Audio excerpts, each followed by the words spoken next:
कहानी की शुरुआत में हमें सोंग जिन देखने को मिलता है जो इस मूवी का मेल लीड होता है।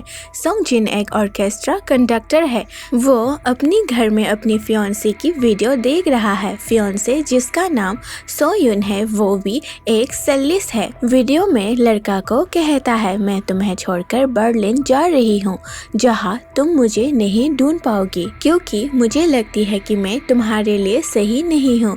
अपनी फियांसी की ऐसे मैसेज देखकर वो गुस्सा हो जाता है। अब सीन 12 दिन बाद शिफ्ट होता है। एज यूजुअल सोंग जिन अपनी ऑर्केस्ट्रा क्लास पर आता है। क्लास के बाद वो मैनेजर से बात करता है। मैनेजर उसे एक सेलिस्ट ढूंढने के लिए कहता है जो सेयुन की जगह ले सके क्योंकि उन्हें प्रोग्राम में एक सेलिस्ट के बिना प्रॉब्लम हो सकती है। सोंग जिन ठीक है मैं ढूंढने की कोशिश करूंगा कहकर उधर से अपनी मदर इन लॉ की ऑफिस पर आ जाता है और वो इस ऑर्केस्ट्रा की मालिक है। लड़की की माँ अपनी बेटी के बारे में कहती है मुझे नहीं लगती वो बर्लिन गई होगी, मेरे ख्याल से वो किसी होटल में ही होगी। फिर लड़की की माँ सोंग जिन से नई सेलिस्ट से मिलने के लिए कहती है जो इस वक्त उसकी ऑफिस में उसका इंतजार कर रही है। सोंग जिन फिर उधर से अपनी ऑफिस पर आ जाता है। मीजो उसका पहले से ही इंतजार कर रही होती है।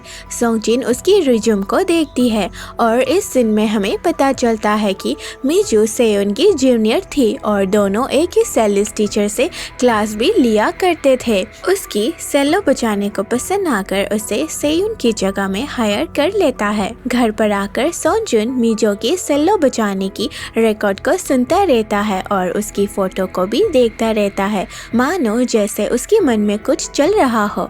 फिर एक रात सोंग जिन अपनी मदर इन लॉ और मैनेजर के साथ डिनर करने आता है जहां मदर इन लॉ अपनी बेटी को लेकर गुस्सा हो जाती है। फिर अगले दिन मीजो प्रैक्टिस के लिए ऑर्केस्ट्रा आ जाती है जहां जाते वक्त उसकी कार खराब हो जाती है। उसकी कार को खराब होते हुए देख सोंग जिन उसे लिफ्ट दे देता है। कार पे सोंग जिन उसे डिनर के लिए पूछता है। मीजो मान जाती है। दोनों सड़क के साइड के बारबेक्यू में आकर डिनर करते हैं। दोनों शराब भी पीते हैं। तभी अचानक तेज बारिश होने लगती है। सोंग जिन नशा में मीजो को और एक बार ड्रिंक के लिए पूछता है। मीजो भी ड्रिंक के लिए मान जाती है और दोनों वहाँ से सोंग जिन के घर पर आकर रेड वाइन पीते हैं और जल्द ही दोनों को नशा चढ़ गया। नशे में आके दोनों एक दूसरे के लिए कुछ फील करने लगते हैं। सोंग जिन बिना अपनी फीलिंग्स को रोक पाए मीजो को किस करता है। फिर मीजो अपनी चेहरे को मिरर में देखती है। सोंग जिन उसके पास आके फिर से उसे किस करने लगता है। पहले मीजो उसे रोककर कहती है हमें ऐसा नहीं करना चाहिए, बाद में सेयुन आएगा तो हम उसे कैसे नजरें मिला सकेंगे। लेकिन फिर भी सोंग जिन रोकने का नाम नहीं लेता और दोनों मेकआउट करता है। अगले दिन सोंग जिन अपनी मदर इन लॉ से बात करता है। मदर इन लॉ अपनी चिंतित उसे बताती है कहकर सेयुन ने अपनी क्रेडिट कार्ड यूज नहीं की। ये सुनकर सोंग जिन भी परेशान हो जाता है लेकिन वो अपनी मदर इन लॉ से कहता है शायद सेयुन हम सबसे नाराज है इसीलिए वो अपनी क्रेडिट कार्ड यूज नहीं कर रही है। उसकी ये बात सुन के मदर इन लॉ एग्री करती है। थोड़ी देर बाद सोंग जिन को मीजो से मैसेज आता है। मीजो मैसेज में कहती है कल रात की सीन को भूलने के लिए और सब इंसिडेंट को अपने सर पर ले लेती है और ये भी कहती है कि वो अब से उसे कोई लेन देन नहीं रखेगी। लेकिन फिर रात को सोंग जिन मीजो को कॉल करता है और उसे पियानो बजाकर सुनाता है। बिना बात करे उसकी पियानो बजाने को सुनकर मीजो खुद को रोक नहीं पाती और सीधा उसके घर पर आ जाती है और दोनों फिर से एक बार और मेकआउट करने लगते हैं। फिर मेकआउट करने के बाद सोंग जिन सिगरेट पीने लगता है। तभी बाथरूम के अंदर मीजो चीखती है तो सोंग जिन उसे चेक करने जाता है। मीजो कुछ भी नहीं हुआ है कहकर उसे बाहर बेच देती है। अब हमें 3 महीने पहले की सीन दिखाई जाती है। सेयुन और सोंग जिन अमेरिका से कोरिया लौट आई है। सेयुन मीजो को नोटिस करके सोंग जिन को कॉफी लेने बेच देती है। सेयुन मीजो से पूछता है वो यहाँ क्यों आई है जबकि उसने घर की चाबी घर के बाहर रखने के लिए कही थी। वो मीजो को गुस्सा करती है एयरपोर्ट पर आने के लिए।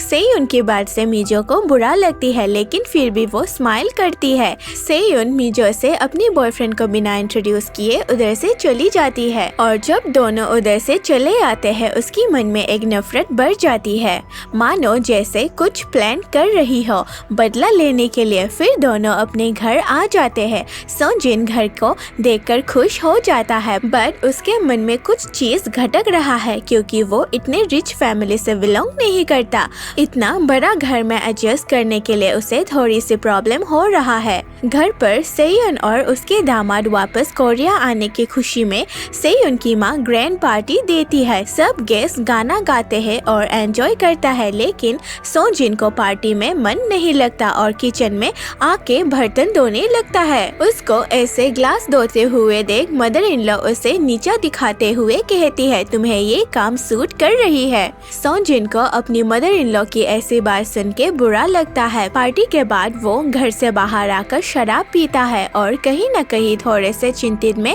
आ जाता है क्योंकि वो खुद को रिच फैमिली में अकेला महसूस करता है। फिर अगले दिन जब वो लोग ऑर्केस्ट्रा में आ जाता है, जब सेयुन अपनी माँ के साथ ऊपर बैठी हुई थी, वो सोंजिन को एक लड़की के साथ बात करते हुए देख लेती है। अपने फियांसे को दूसरी लड़की के साथ बात करते हुए देख वो बहुत ही ज्यादा जेलस हो जाती है। वो खुद को रोक नहीं पाती पूछने से कि उसने उस लड़की के साथ क्या बात की थी, पर सोंजिन उसकी बात को बिना ज्यादा अटेंशन दिए कहता है, ज्यादा कुछ नहीं, उसके फिंगर में कुछ प्रॉब्लम हो रही थी इसलिए उसने मुझे बताया था। लेकिन जल्द ही दोनों में बहस हो जाता है, जहाँ लड़का गुस्सा में कहता है, तुम तो मुझे एक पपेट की तरह ट्रीट करते हो। फिर सेयुन जब रात को नहाकर आती है तो वो अपने आप को मिरर में देखती है और नोक करके कुछ चीजें सोचती है और कुछ प्लान बनाती है। नेक्स्ट मॉर्निंग में वो मीजो से मिलने आती है। वो पहले तो मीजो से एयरपोर्ट में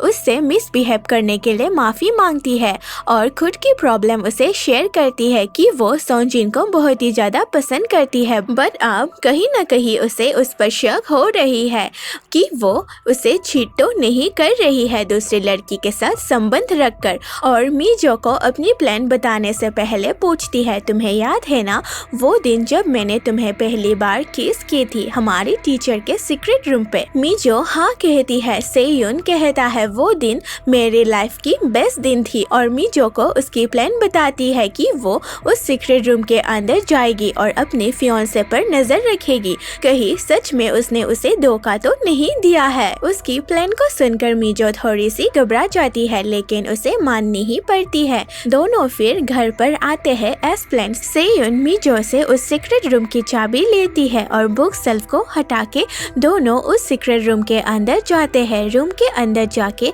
सेयुन कहती है, जगह तो बिल्कुल भी नहीं बदली है, मुझे हमारी मेमोरी याद आ रही है जब हम दोनों पहले बार किस की थी। रूम को चेक करके आने के बाद सेयुन अपनी फियांसे के लिए वीडियो मैसेज बनाती है। वो रोते हुए वीडियो बनाती है कि वो उसे छोड़कर बर्लिन जा रही है। मीजो उसके लिए कुछ जरूरत की चीज पैक करके देती है और सेयुन जाने से पहले रूम की चाबी लेकर जाती है क्योंकि उसे फिर से दरवाजा खोल के आने में जरूरत पड़ेगी। सेयुन खुशी खुशी रूम के अंदर जाती है। फिर हमें अंदर की रूम देखने को मिलती है। बाहर की रूम और अंदर की रूम के बीच में 2 मिरर लगी हुई है और उस मिरर से बाहर के घर को अच्छे से देख सकते हैं, लेकिन अंदर की रूम बिल्कुल ही साउंड प्रूफ है। कुछ भी आवाज अंदर नहीं जाती, लेकिन बाहर की आवाज को अंदर सुनाई दे सकती है और रूम के अंदर नेटवर्क भी नहीं लगती। मीजो घर से आने से पहले उसे बाय कहकर चली आती है। अब सीन वहीं से शुरू होता है जहाँ से मूवी की शुरुआत हुआ था।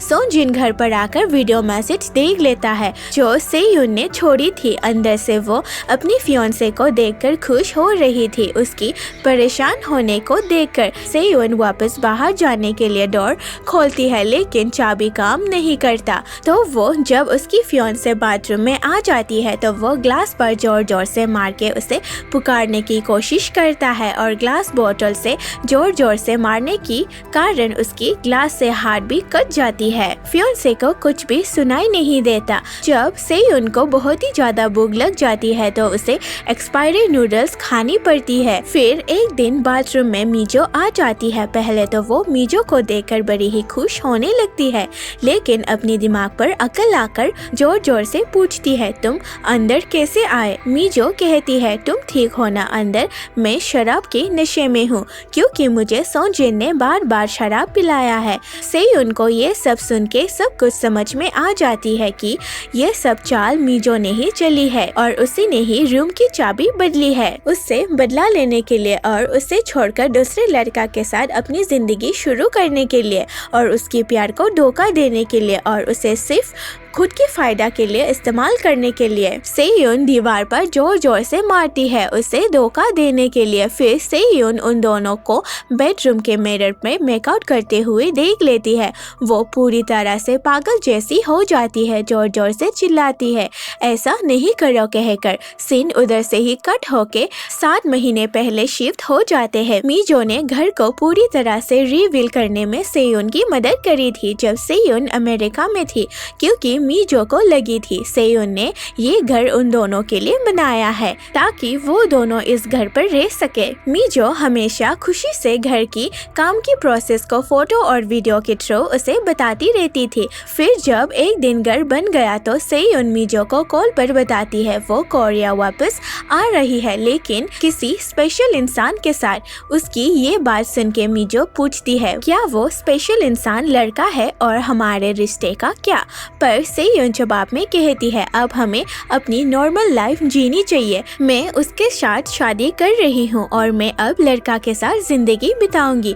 मीजो रो के स्मोकिंग करने लगती है। वो खुद को ठगा हुआ महसूस करती है और इस सीन में हमें पता चलती है दोनों एक्चुअली में एक दूसरे से प्यार करते थे। अब सीन वापस प्रेजेंट में शिफ्ट हो जाते हैं। मेकआउट करने के बाद मीजो बाथरूम में आती है और बाथरूम की दूसरी तरफ सेयुन भी होती है। मीजो कहती है मुझे पता है अगर मैं तुम्हें निकाल दूंगी तो तुम मुझे पुलिस को हैंड ओवर करोगी, इसलिए मैं तुम्हें चाहकर भी बाहर नहीं निकाल सकती और तुम्हें नॉर्मल लाइफ जीनी थी ना, ठीक है वो लाइफ मैं जीऊंगी तुम्हारे लड़का के साथ। उसकी ये बात सुन के सेयुन पैनिक में ग्लास पर जोर जोर से मारने लगती है। ठीक है सब गलती मेरी है कहकर। तब सेयुन को कुछ समझ नहीं आती और वाटर पाइप्स को घुमाने लगती है और बाथरूम की पानी अचानक गर्म निकल जाती है और अचानक गर्म पानी निकलने से मीजो चीखती है और उसकी आवाज को सुन के सोनजिन उसे चेक करने आता है। सेयुन को अब समझ आती है वो वाटर पाइप्स के सिग्नल देकर मदद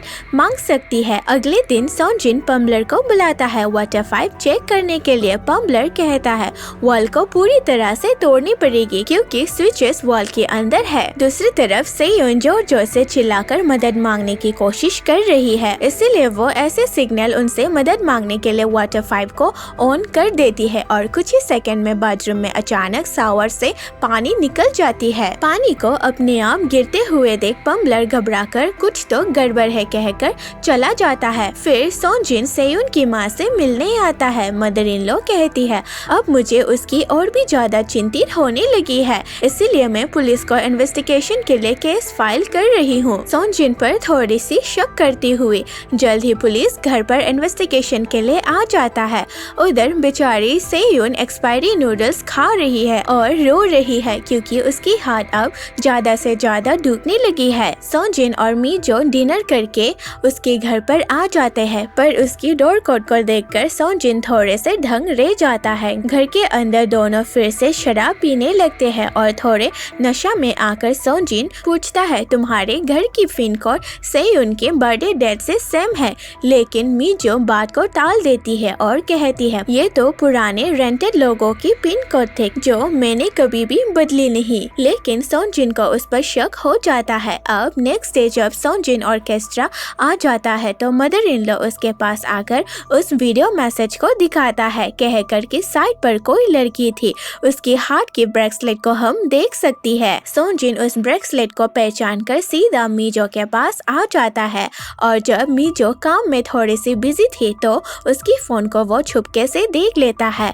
और फोन पे उन दोनों की किस करने की वॉलपेपर को देख लेता है। थोड़ी देर बाद वो पूछ ही लेता है तुम सेयुन के साथ थी ना जब वो घर से भागी थी, और उसकी ब्रेसलेट के बारे में भी पूछता है। मीजो ब्रेसलेट को दिखाकर सब कुछ सच सच बताती है और कहती है सेयुन ने उसकी प्यार को धोखा दिया है, लेकिन सेयुन कहाँ पर है पूछने पर भी वो उसे झूठ बोलती है कि उसे नहीं पता। घर आकर सोनजिन बाथरूम में आकर हैंड वॉश करता है। तभी अचानक नल का पानी ऑन ऑफ हो जाता है।